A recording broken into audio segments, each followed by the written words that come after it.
Нашият кръвен тест предлага на бременните жени, намиращи се в специфична житейска ситуация, предимства в много отношения. От една страна, с помощта на теста на сравнително ранен етап могат да бъдат установени евентуални хромозомни изменения на плода, като например тризомия 21, без това да е свързано с риск от загуба на плода, като например при амниоцентезата. Амниоцентезата може да доведе до спонтанен аборт в до 1% от случаите.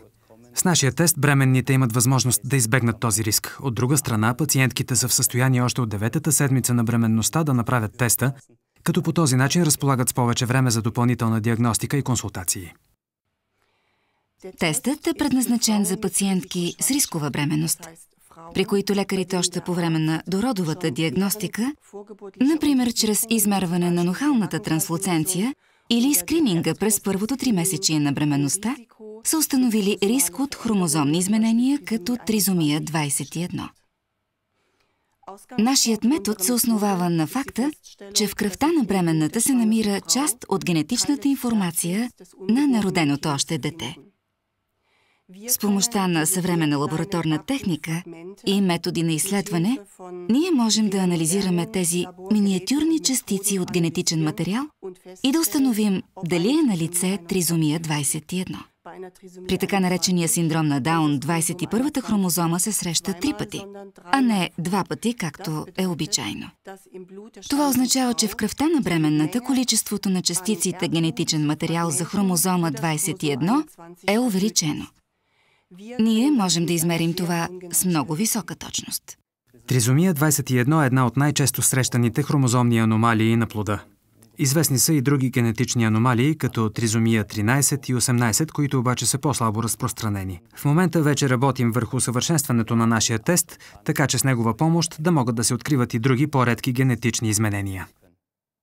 От една страна, тестът предлага висока степен на безопасност за плода, тъй като, както вече споменах, не съществува риск от спонтанен аборт, какъвто е налице при амниоцентезата.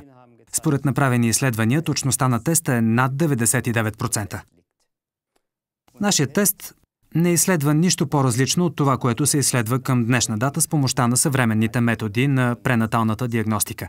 С него обаче могат да се избегнат между 600 и 700 от случаите на спонтанни аборти в Германия, които ежегодно биват причинени от усложненията вследствие на инвазивни изследвания. Този кръвен тест не може да бъде прилаган самоцелно. Той е допълнение към съществуващата дородова диагностика. И за него трябва да са налице определени предпоставки. От една страна, акушер-гинекологът трябва вече да е установил наличието на риск от хромозомни изменения на плода, доказан от съответната медицинска документация. Освен това, бременността трябва да е в най-малко 9-та гестационна седмица и съгласно Закона за генната диагностика и директивите на Комисията за генна диагностика, пациентката трябва да получи предварителна информация и консултация от квалифициран специалист за изследването и последиците от него. Ние смятаме, че всяка бременна жена в такава изключително трудна житейска ситуация заслужава неограничена подкрепа, най-доброто медицинско обслужване и уважението на обществото, независимо от решението, което ще вземе.